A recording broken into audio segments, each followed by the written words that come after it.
start of my metabolic balance journey, I was 78 kilos. So it was going to be a full overhaul of everything I was doing, obviously. But some of the telling information that came from the blood tests that we did, obviously, was really striking. And I remember her saying to me when I came back for that follow-up appointment to take my program home with me, she outlined some of the things that she could identify. And I remember her saying to me, I'm sorry, this is going to get me again. She goes, there's a lot going on for you. And I thought, oh my gosh, there's something wrong with me. There's actually something wrong with me. And it's not all in my head. Because my last doctor's appointment had been this conversation that basically he was looking at referring me for being medicated for anxiety. And again, I knew in my gut that I didn't feel like that's where I was at, right? And so when she said to me, you've got all of these things happening, I was just like, praise the Lord, because I had something. The doctor had looked and seen nothing. And Georgia had found it.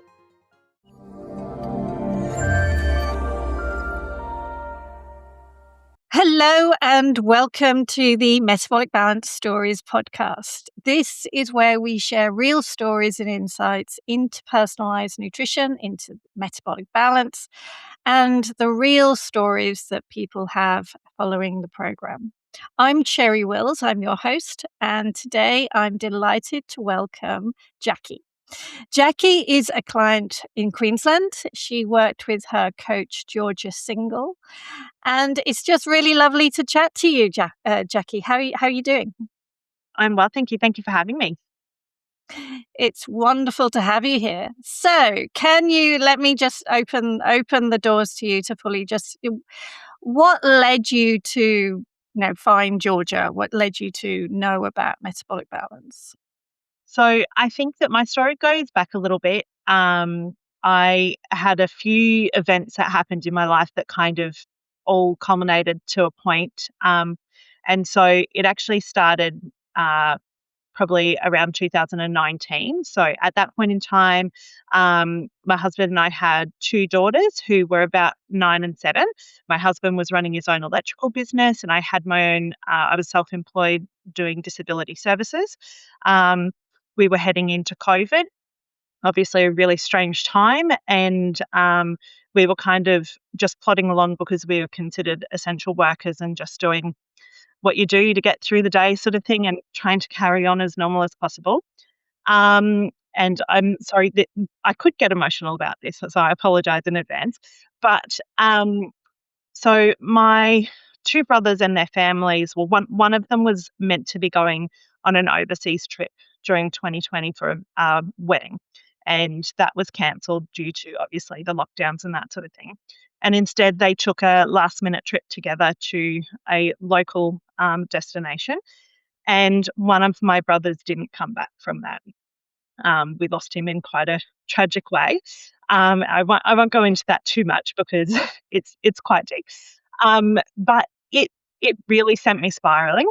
And so threw me into the full depths of grief and trying to get by, still running our own businesses and having small children that were impacted quite heavily as well because we were very close-knit family. And it was the months after that, obviously trying to collect ourselves, so myself in particular, my husband definitely carried the brunt of the weight for our family in that period of time. I ended up losing work because I wasn't able to show up in the ways that they required, which I understood completely. And it kind of made us really reevaluate what we wanted for ourselves, for our family. And it was definitely that moment that's like, why are we putting off the things that we want to do when we know that tomorrow's not guaranteed? And so we had always talked about having a third child. Time had gotten away from us because after having the first two, I'd gone back to work, we'd bought a house, and the commitments that just kind of compile over the time. And so we decided that we wanted to have another baby. And so we went on to try and we had a beautiful baby boy to add to our family. It really felt like he completed our family unit, and it was lovely. But it was in the weeks leading up to his arrival. I was 37 weeks, went in for a routine check and found I had late onset, I was diagnosed late with preeclampsia, which led to me being induced, being on blood pressure medication, all those sorts of things. And so in the immediate weeks after his birth, was kind of when my belief in the general or the generic health system sort of started to be a little bit questioned. And it was obviously 2020 during COVID. Well, so this was the year later, but obviously still feeling effects of the COVID pandemic that was going on. Really hard to get into a GP, and it was also obviously a really pinnacle point in time for me where I was on this blood pressure medication. I had a newborn baby, and you're meant to have all of these routine checks immediately after having a baby, right? So you're meant to have your 1 week check, which didn't happen until he was 3 weeks old because we couldn't get into the GP. I was meant to be slowly weaning off of this blood pressure medication because I was having these dizzy spells from obviously being a high dose compared to where my body was at the time. And then at our 6 week checkup, which again happened late because we couldn't get in for that 6 week period, even when we tried to book at the previous appointment. And I was pushed so heavily into trying to start on contraception. And just to give you an idea around that, in the 7 years between having our second born and this third baby, I was monitoring my period and I had no unplanned pregnancy. So I was very confident in not having to start anything chemical or put anything in my body to try and help with that. I thought, no, I'm comfortable and confident in what I know and I'm doing. And so it was just kind of like that, those moments that just compile and make you think, oh, this isn't nice. It's not nice to kind of be pressured into doing these things. And they're making it very clear that that's what they're recommending and that's what you should be doing. And that I didn't know what I was choosing or that I should be doing something better. There wasn't the dialogue that you really needed, was there? That's what I'm hearing. It wasn't supportive. Yeah. And so it was over the next few years then that I started to notice I was really aware of my body and what I felt was normal and what was different. How old were you at this point? Can you just share that with us? This is going back 4 years, so I was about 34. Yeah, okay, yes. Obviously, with the blood pressure medication that I had been on, I'd experienced those dizzy spells and I was feeling very different in my own skin. Like I wasn't feeling normal in myself. And so in the coming years, then I started to develop these symptoms that were very different for me, not normal, not in my normal anyway. And so those symptoms included things like I had dizzy spells, I had lots and lots of headaches, I had bloating, I had very heavy bleeding when my period did come back, I had breast pain and tenderness, I had some really... So this was all since since your third baby was born and you were taking that blood pressure meds and then you were finding these ongoing symptoms were happening, yeah? Yeah. So I think that I finished the meds after about 8 weeks postpartum. Okay, so then it was following that then. Yeah, so these were symptoms that just started to build then over those next few months sort of thing. And so I started suffering from quite severe mood swings. I had very low libido. I had muscle tension, so much memory loss. I had very dry, flaky skin, especially on my scalp, swollen and sensitive ankles. And the two most prominent things were these heart palpitations that started and anxiety symptoms. And all the while, I was very aware of the fact that I was still grieving, still am today. It hit me quite hard. And I know that people probably think, why did you have a baby? Why did you have a baby while you were grieving and those sorts of things? But like I said earlier, he truly completed our family. Like he brought happiness to our family in a time where we all really needed that. It gave me little glimmers of being able to give him my brother's name as his middle name and those sorts of things that just like those little touches for me meant and still do mean a lot. And so I was really aware of the fact that like from the outside looking in, a medical professional would probably look at me and say, you're suffering from trauma, you're depressed, you've got anxiety. Postnatal depression or something like that. And it's, yeah.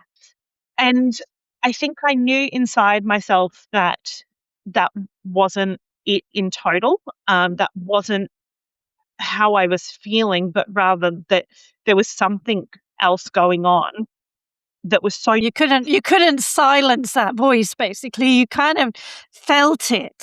And then but there was a struggle.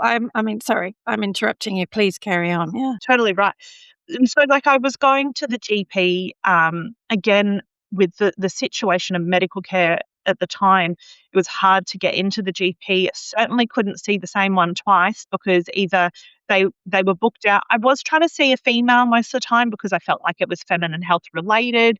But then I got to the point where I was like, I just need to see a doctor. I just need to see someone. And so I was taking whoever they could give me. And I just it was about 2 years in that I was like, "I'm not getting anywhere here." And so I did change clinics. I found a new GP and, started from scratch again. And so what we did over, I did a lot of these things twice because I did it with the first lot of GPs, and then I did it again with this second one, and we investigated a lot of things. He was very supportive. I can't fault him really on his willingness. Trying. He was trying. He was trying hard for you. Yeah. In my first appointment with him, he said to me, "What do you think it is? I want to know, like, you've Googled, I'm sure. What are you thinking that it is?" And in my mind, all of the things that my social media was feeding me, all of the investigations that I'd done myself, I was pretty sure that I was in perimenopause because I was ticking so many of those. Yeah. And how old were you? So you were 36 or something like that? Yeah, going on 35, 36 probably at this stage. So I knew also that I was quite young, like that doesn't like it could be, but it I don't know, my period was still very regular. So the GP from the get-go was like, I don't think that it is hormones. I think that you're right in saying it sounds like hormones, but we did the blood tests and as far as he was concerned, everything was coming back normal. Everything was normal. It's not your blood tests. It's not your thyroid. It's not your hormones. Everything's normal. And so again, because I was getting fed a lot of information from social media, I had started myself on some vitamins and supplements. So being things like vitamin B, vitamin D. I was giving myself some magnesium and uh, turmeric, well, curcumin, and lots of other things like this. And in the meantime, I had actually, obviously carrying on with life as normal, and we had been doing swimming lessons with my little one, and I had met Georgia at swimming lessons. Georgia So Georgia, you're a naturopath. Yeah. is my naturopath now. And so we were friends before she was my naturopath. And, as I got to know her, she'd ask some questions about what was going on and that sort of thing. And she just kind of gently was like, oh, I could help you with that if you need and that sort of thing. And it took me, I think at the time I was like, no, I've got this new GP. We're going through the throes of getting to the bottom of things. We're checking boxes. He's got this protocol that we're following or whatever the case may be. And I think in my head, I was like, I'm just going to ride this out. Surely we'll get an answer soon. And Had you had any improvement? I mean, like you've done all this investigation, you started taking the supplements, but there was nothing really changing, is what I'm picking up here. no, and I thought like I felt like maybe I was sleeping a little bit better, but I wasn't feeling rested. I thought that like I was having a more restful sleep, but I wasn't feeling rested. And so, like with the GP, we did an onslaught of blood tests. Obviously, I did a Holter monitor twice to try and capture whatever this was that was going on with my heart. I did visit a cardiac specialist, and went and got hooked up and did all the things. And they found anything at all? Did they find anything at all? They found a slight abnormality in my heart. I can't remember exactly what it was, but it was just like it wasn't even worth noting. Basically, is what they said. It's so normal for people to have that it's not even we're not going to investigate any further. Um, and definitely not feeling any better. And at some point, I just something was in the back of my head about this conversation that I'd had with Georgia, because she dropped the idea that I could fix what I was experiencing, especially in regards to the anxiety, this supposed anxiety that I was struggling with, that it could be fixed by eating better, by fueling my body and nourishing myself. Quite a crazy concept when you sort of think about it, like when you're just like in the depths of it, and then someone's saying, "Well, yeah." How did you feel about that? I was kind of thrown back a bit because I thought it can't be that simple, right? It can't be. It can't be that simple because everyone would know about it. The GP would be telling me that I could fix myself without polluting my body. And I have to say, I am okay with taking medications and things like that when it's necessary. I know it doesn't suit everyone, but I wasn't at this stage one of these people that was completely against it. And so it was mind-boggling to think that Georgia had this idea that I could fix myself through diet. But I was feeling so incredibly poorly. I was exhausted. I was having these moments of absolute irrational breakdown. I remember, and this was probably actually, I'd already decided at this point, but it was definitely the moment where I was like, if if I don't see Georgia and get this fixed, I can't keep going like this, right? And it was this argument that I started with my husband over taco seasoning. I forgot to get taco seasoning from the shop, and my daughter was helping my now 15-year-old daughter was helping. It was her night to help with dinner, and we were running late, and I needed this taco seasoning, and I asked him to go get it. And instead of him stopping what he was doing and leaving the house to buy it, he was.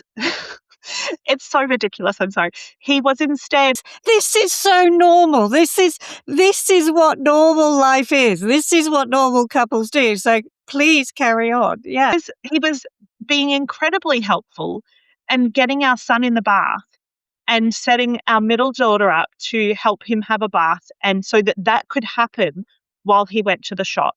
And my mind in that moment was like, no, you needed to stop what you were doing and do what I asked you. And so anyway, I lost it. I threw something across the room. I can't even remember what it was. And I had to remove myself from the situation. He drove off, got the taco seasoning, came back, and I literally locked myself in the room for about 2 hours. And I sat in there repeating that scenario in my head over and over again. And I ended up picking up a piece of pen and paper and writing it down because I knew it was ridiculous, right? I knew that what I had done, my reaction, all of those things was. That's not you as well. That was coming from, yeah. And, and as I wrote it down, like I could see how irrational I had been, and that he was just trying to do something to help with the flow of the night. And like probably if we had the taco seasoning, I would have gotten upset about something else, but I just flew off the handle, and I was sitting there in my own thoughts, trying to like journal to understand what had happened better. And I was just like, I ended up texting him, and I said, I need you to come in. Can we talk, please? Because I knew I wanted to resolve it. Like, obviously, with everything that we've been through together, we've got a very strong relationship. I needed that by myself to try and work through it. And we sat down and we talked about it. I said, I don't know why I did this. I can't explain. I know that you are trying to be helpful, and I see that and I feel it in my core, but in that moment, like I just couldn't see the way out. Like the fog was just so deep. Yeah. And so I think it was like a week later that I saw Georgia for the first time in a professional capacity. And she told me about this idea of being able to change my diet to try and support my body better. And she managed this program, Metabolic Balance, and I thought, well, it sounds good, like just the name alone, so it makes sense. Like, um, and she talked about some of the things that I would probably see change with this program, and the commitment that would be required to see results, and the time frame, and all this sort of thing. And so, and she mentioned that obviously weight loss is something that happens obviously when you're feeding yourself whole foods. That's a natural byproduct of doing that. And I was almost relieved to hear that, because I had been for about the 18 months leading up to that point a calorie deficit diet, which was destroying my willingness to continue. Like, it was difficult. Um, so I had at that point lost 15 kilos by myself and then put 8 kilos back on. So what was your overall weight, just to help people have a bit more of a picture? So when you, at that point? At start of my metabolic balance journey, I was 78 kilos. And so it wasn't the heaviest I'd been. I had gotten, I think, previously up to 86.5 or something thereabouts.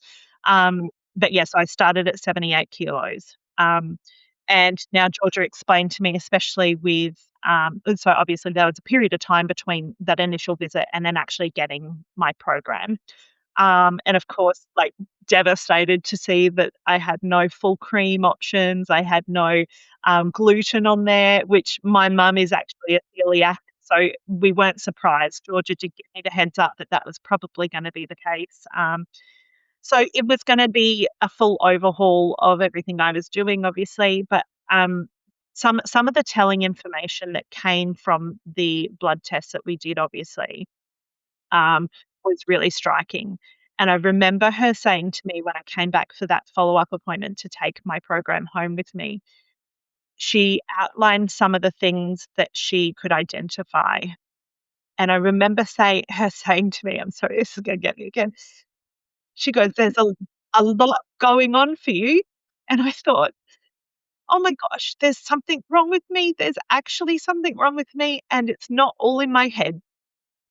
Because my last doctor's appointment had been this conversation that basically he was looking at referring me for being medicated for anxiety. Um, and again, I knew in my gut that I didn't feel like that's where I was at, right? And so when she said to me, you've got all of these things happening, I was just like, praise the Lord, because I had something that the doctor had looked and seen. Yeah.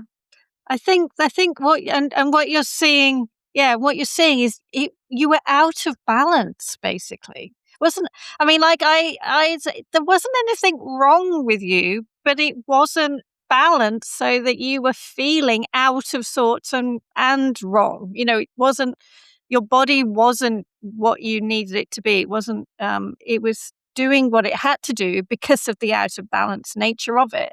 Survive. Yeah, and I think that's so important for people to know, that if you don't feel right, you can't just, it's not necessarily all in your head. No, you've got to, trust yourself. And the GP said to me as I was leaving that appointment, he said, sometimes these things just resolve themselves. And I thought, How long is that supposed to take? exactly, exactly. And so, like, I was having palpitations so often, like we're talking 10, 15 times a day, that it was becoming normal. And I didn't like that for myself, right? Like, I knew that that wasn't okay. And it's my heart. My gosh, it's like, how do you function properly if that's not doing what it's meant to do? But anyway, I went home from that follow-up appointment with Georgia. Well, she said to me actually before I left, "Or when do you intend on starting?" And I said, "Tomorrow." I said, "I'm gonna start tomorrow." And I drove myself around. I picked up a couple of essential things, to get me started on those first few days, and I went full steam ahead for what I hoped to be life-changing. And I can say now I have no regrets. I have no regrets whatsoever. I started those 2 days of the cleansing. Day 2 came around and I was hit with the worst migraine I've experienced in my life. Yeah. Thought, "What have I done? What have I done?" And I laid in bed and I just pitied myself the whole day, and I was messaging with Georgia, and she's like, "Oh, you can if you really want to, you can take something, but if you can just write it out, it's obviously gonna be much better for your system." And I thought, "No, I'm committing to this. I need to just put my head down, carry on." And so I woke up on day 3 and I was like, "I'm great. I'm great. I'm ready to go."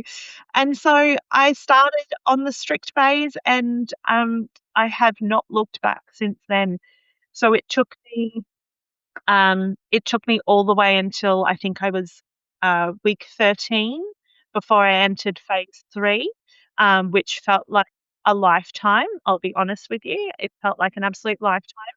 My metabolic balance journey had me go through the Christmas period, which meant, all of the Christmas functions and all those sorts of things without the eating because, that's what we do at celebrations. We eat and eat. And I was just packing my own little food, going about my business, and obviously when you're around other people, they ask lots of questions. Oh, why aren't you having any? Why aren't you? And so it gave me lots of opportunity to talk to people and let them know, obviously, what I was doing and what I was about and that sort of thing.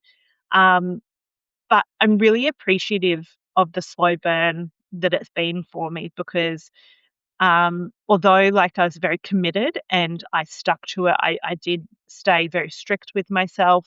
I'd like to say you stayed focused with yourself. You were super focused with what you wanted, weren't you? That's how I'm hearing this really. You just knew what you wanted. Yeah. Why would you do anything else? We're on the Facebook groups with the support network and all those sorts of things, and I see what other people are experiencing and, that sort of thing. And so it was about at the 2-week period that I realized that I couldn't remember the last time I felt a heart palpitation. And that blew my mind. Because I had at that stage for years been experiencing them. And I was like, "Hang on a second, what's going on? This is working. I'm feeling good. It's working.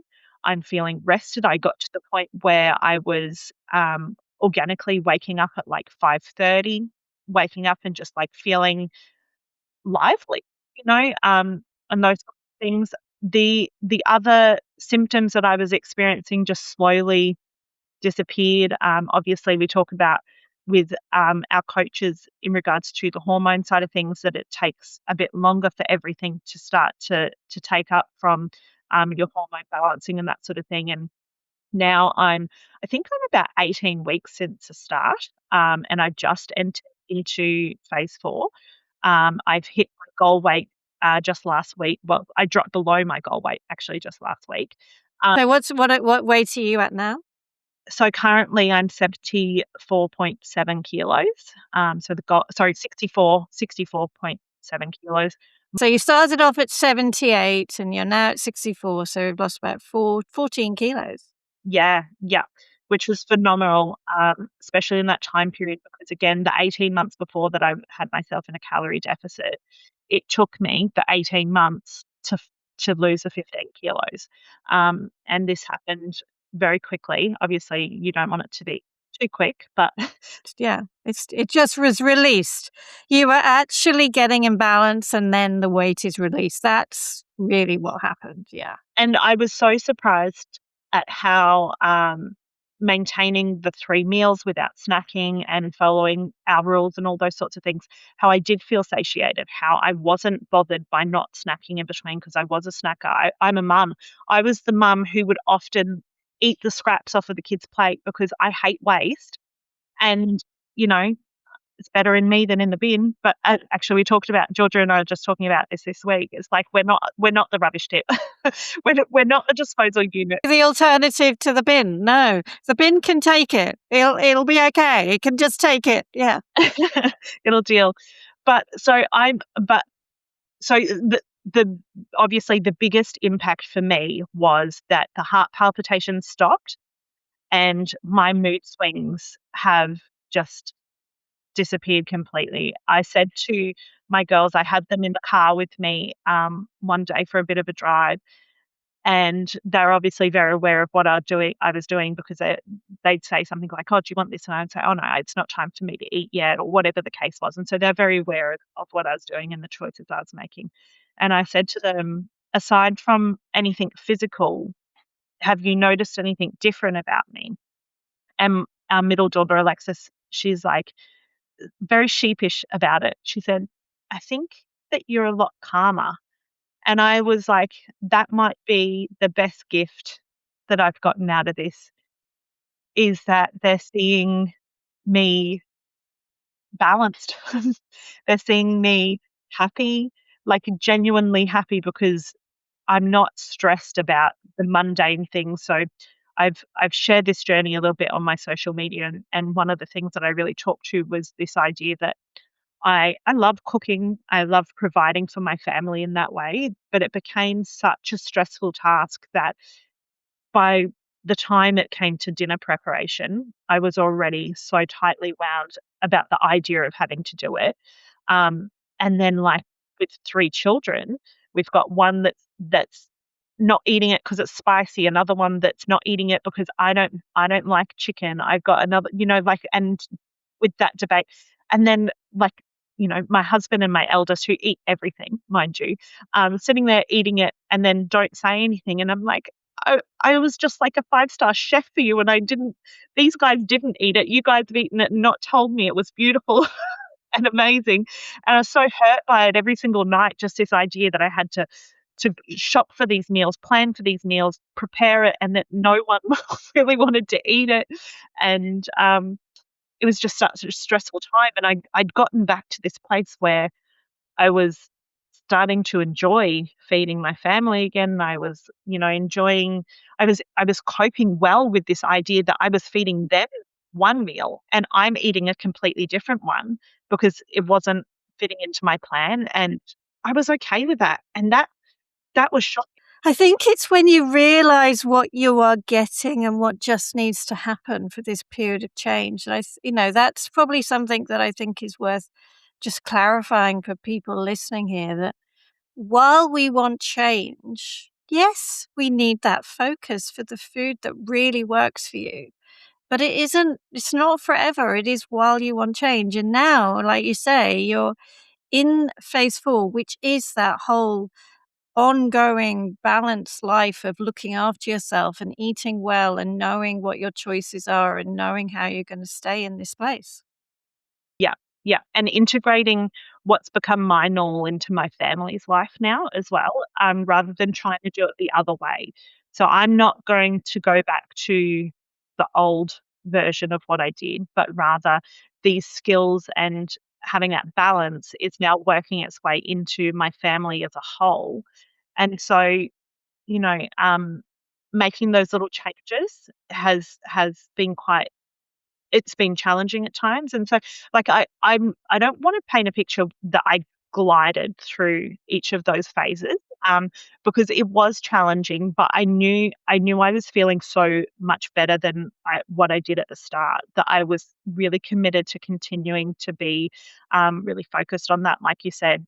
But what actually was the hardest thing for me, I think, was when the kids came off of school and we had time as a family during the Christmas break. So it wasn't the functions, it wasn't being with other people outside of the house that was challenging, but rather everyone inside my house snacking and eating and having these little treaties and whatnot around me. Like, because they'd throw something in the air fryer and I'd be like, "What can I smell? What is that?"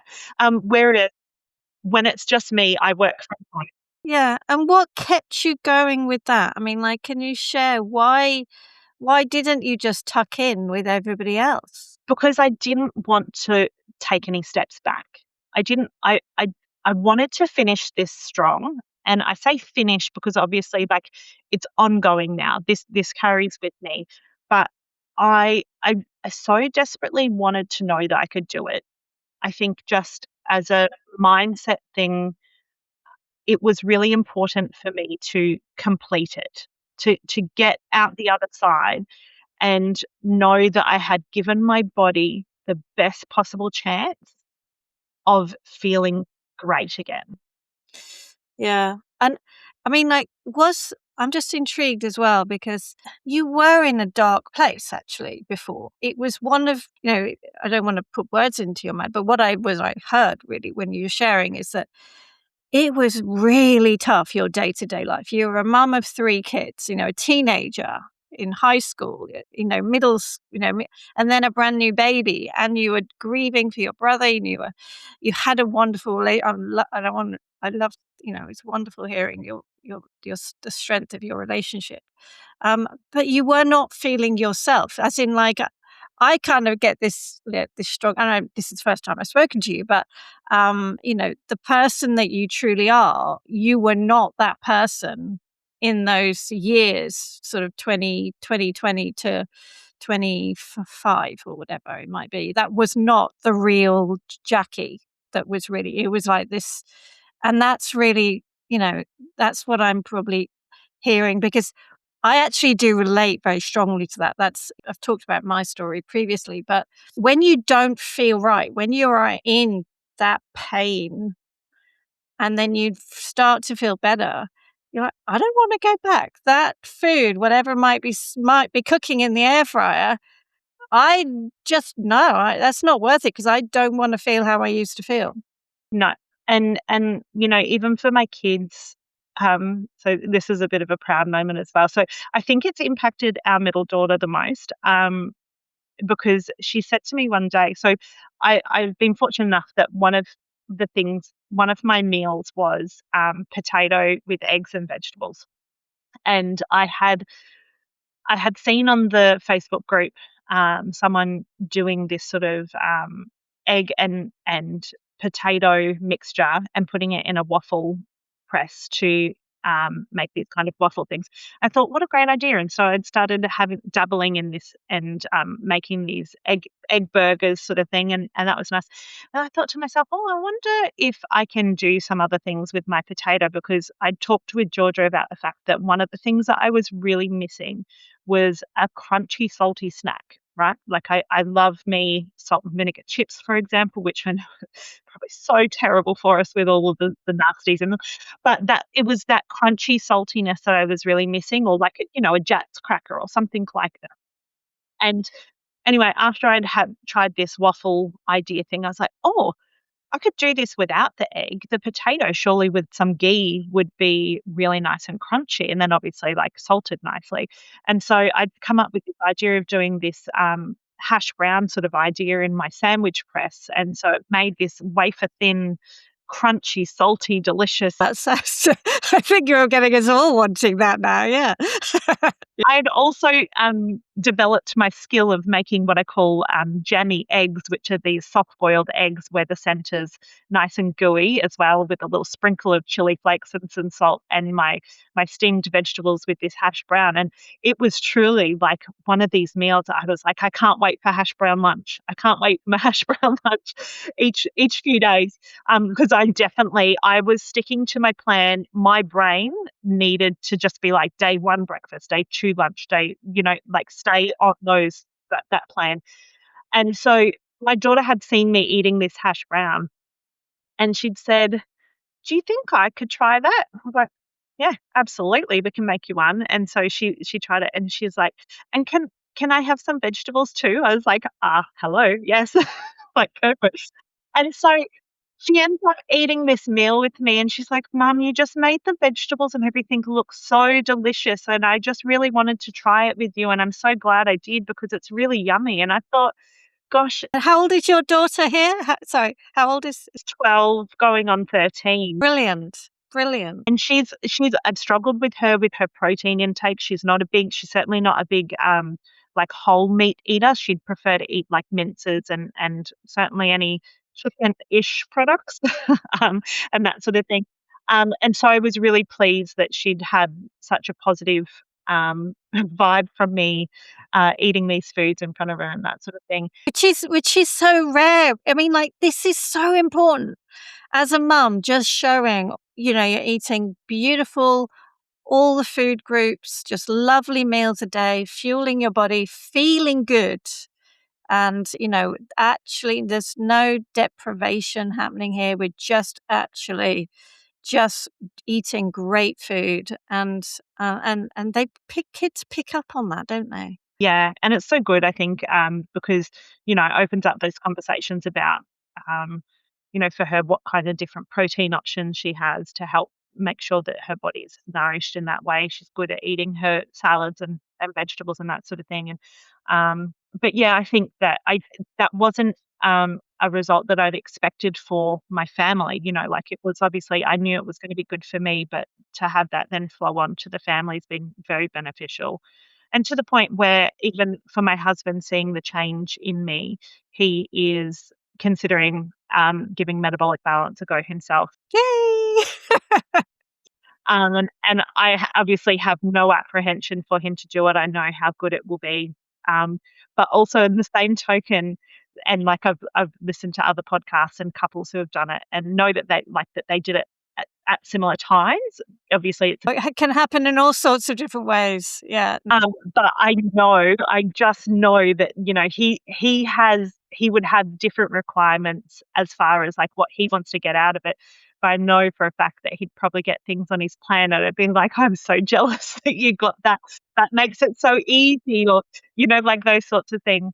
But You never know. You never know.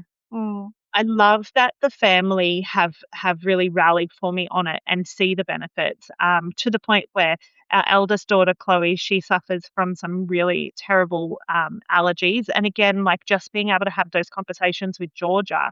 And so she's actually started a protocol for her and helping her because, we had her on steroidal nasal spray, and she's been taking, things like Telfast daily and all sorts of things, which are so not ideal for a young maturing woman.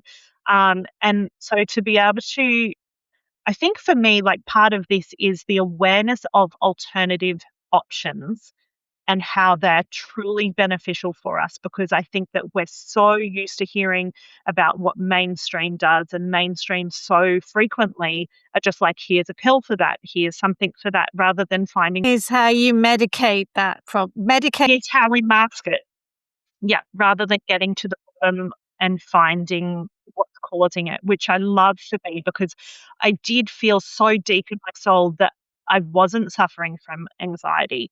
I could see that the symptoms were one of the same, but, I can now, like, manage what I would consider to be truly stressful situations, and I can see that I'm much more level-headed about it. I can take a step back and assess and make the changes, be able to fit and those sorts of things. I was so struggling to do that with the depths of that brain fog. The way I see this is kind of the real you has come out again. The real you is now present and really whole within your family. And I think this is always part of the stories that I love to hear, because it is like the the the Jackie that now is the real Jackie, that is, looking, being part of your family unit, the wife, the mom, friend, the real Jackie. You're so much more than those labels, but it is, you're actually able to be strong and resilient. And I do remember I said to someone, in the early years of after losing my brother, um, they questioned me on something, and I said, "Well, I'm not the same person that I was before." And they couldn't understand that. And I knew that things like that always change someone, obviously, and I don't think you ever get that back, because you're doing a different version of life. A new normal. You're learning a new normal, basically, aren't you? Yeah. And like I just knew that there was a shift inside of me, but it wasn't done at that point. Like I was still, I think that I was draining still at that point, and all the way up until I reached out to Georgia and in that professional capacity to assist me, and all of a sudden, like, my cup's full now, like, and I can feel that, and I'm able to help fill other people's cups again, which makes me really happy, which in turn fills my cup, um, and given that, like, I'm now working in my husband's business, our business, and that sort of thing. So, like, there's a lot of pressure on our family unit because obviously our income is reliant on us. And so when I was underperforming, I was feeling incredible guilt about that and how it was impacting my family. And then feeling the guilt of underperforming inside the family as well. And like it was just this horrible cycle of things. Whereas now, like, I can turn up and I can actually perform. I'm still just because I still have 3 children that I'm thinking about and, family life and that sort of thing. But I do think that this version of me is closest to what I could be given the circumstances and the happiest I can be. So incredibly grateful for Metabolic Balance giving that back to me. Yeah, it's so lovely to hear. And I think this story, which thank you so much for sharing so openly, the journey that you've gone through. What I'm probably thinking is there will be people listening to this and thinking, again, like you shared, you were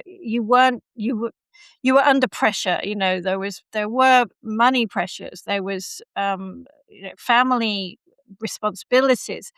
But what I love actually is that you knew something was wrong. You stepped up and you said, I am going to just put myself first at this point. I'm going to make sure that I do this and I make it happen.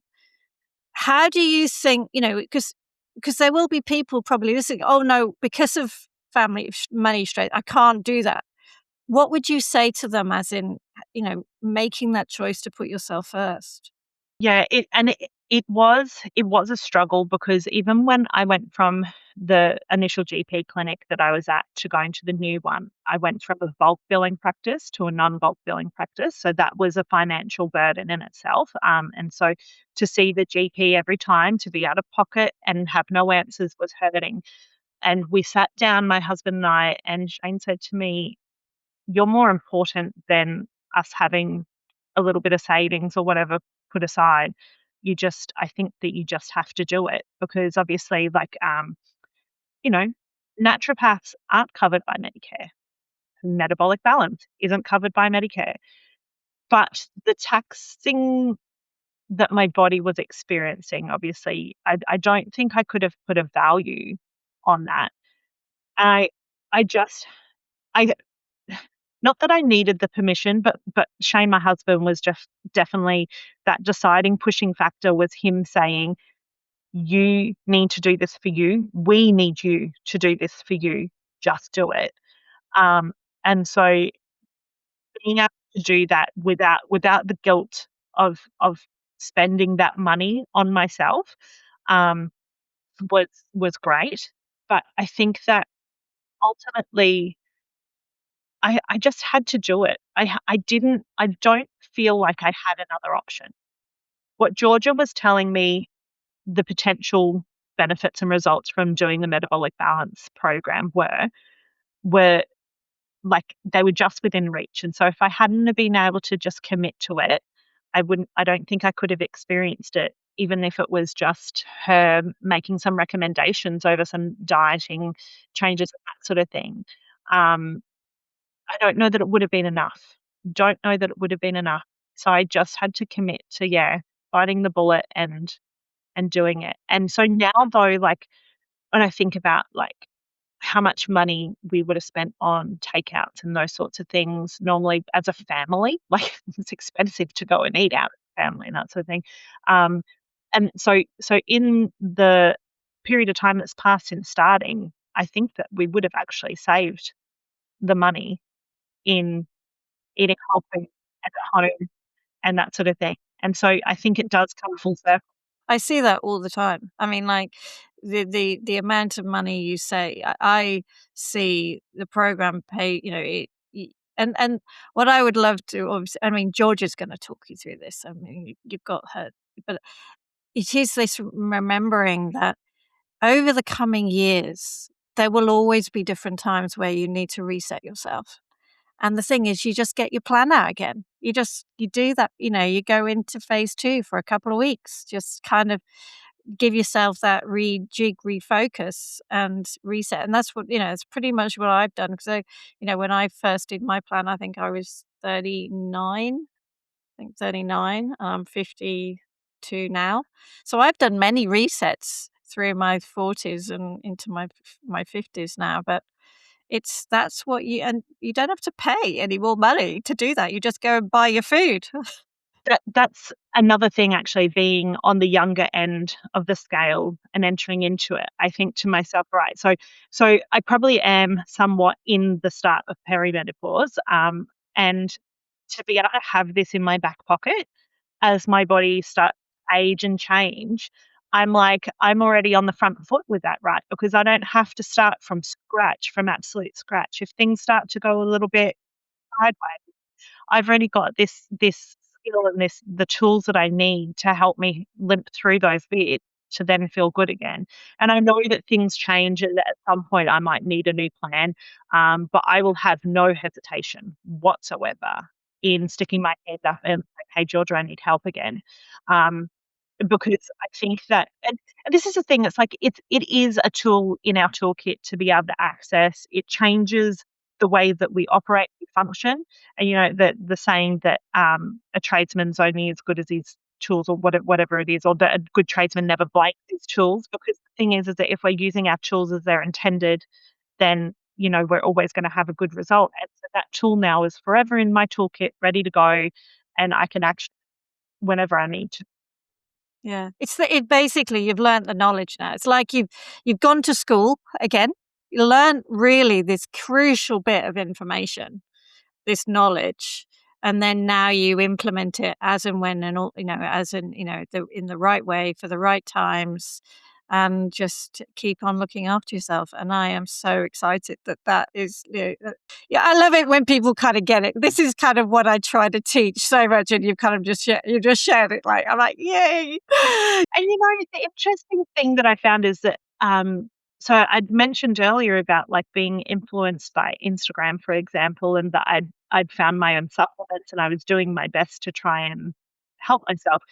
And what I found interesting was what Georgia ended up prescribing to me for my supplement options was very, very similar to the things that I had researched to find what was beneficial. But I think that the main difference there was that I was I was I was looking at the science, not fully understanding it, right? And then going somewhere like Chemist Warehouse and asking someone who packs shelves to suggest the best option on the shelf, and kind of just taking their word for it. Or maybe I'd done a little bit of research and found a brand that I thought was trustworthy, that sort of thing. And that when I started with Georgia, she absolutely said there's no pressure to purchase what I prescribe to you. She said, but what I can guarantee is the quality of what I'm suggesting and that they will have a positive impact on you. And so I did away with what I had already, and I did commit to purchasing the supplements. And again, that's an added cost, right, that you become very aware of. But initially when you're stocking up on those things, it hurts, but then you're just doing it in dribs and drabs as you cycle through things and whatnot.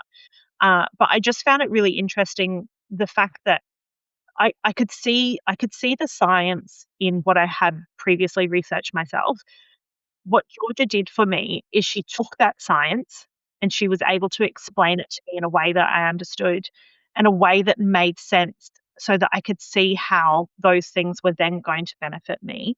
And so she was really that bridging that she helped bridge that gap between the research, the science, and the end user for me. And so it was fantastic. And knowing then that I could have confidence in the products that she was suggesting was really important to me as well. And so I think that's worth mentioning too, because anyone could go to the chemist and have anyone, be like, "Oh, this is a vitamin D supplement. It'll do wonders." Yeah, I mean, it is, you ask the expert for what they are expert for. And this is the bit that I'm often slightly like, as naturopath nutritionists, we learn about nutrients. We know the supplements. And yet people will, like you say, ask somebody who stacks shelves just because they happen to be working within a chemist and thinking that's who you're going to ask. And I'm like, you would ask them where to find something, not actually then, kind of. Professional opinion. Yeah, exactly. But and it's coming back to the value of the coach. I mean, Metabolic Balance, we provide the plan for you. That is the only thing that Metabolic Balance actually really does. We provide the plan. All of the consultations, all of the support, everything comes from the coaches, because it's so important to be personalized and talking to that, individually, and not trying to do it all yourself. Yeah. And I had once before seen a naturopath, who was recommended to me, by a friend many years before this. And, she'd said to me, "Oh, she's great, but just she's a bit, she just be warned," sort of thing, is what she said to me. And I thought, "Oh, that's an interesting introduction to someone." And It's a bit strange. when I attended that appointment, it all made sense, because she was this older lady, and I'm certain that she knew exactly what she was doing. But I went into that appointment, and it was like I was sucked into this vortex of this whirlwind of stuff that was happening. And, she looked at my eye, and she looked at my tongue, and this, that, and the other. And then I walked out with some magnesium and an appointment. And I was kind of like, I actually don't know what just happened. It's like, I don't know what happened. And I had a reschedule appointment, and she ended up emailing me ahead of it saying, "Oh, I'm actually unwell. Can we change it?" And then I was meant to go back, obviously, and then something happened with my kids, and I couldn't attend. And then I got an email to say she was retiring. And so from from my first experience with a naturopath, I was like, "Is this what they're all like?" No, and so obviously in hindsight, I was like, she was winding up prior to me getting there, obviously. She'd obviously been in the industry for a very long time and all those. But in hindsight, I think it was really clear to me that the importance of finding someone that resonates with you, right? And, like, I definitely had that with Georgia, and, part of that is probably due to the fact that I developed a personal relationship with her before, so I was incredibly fortunate for that.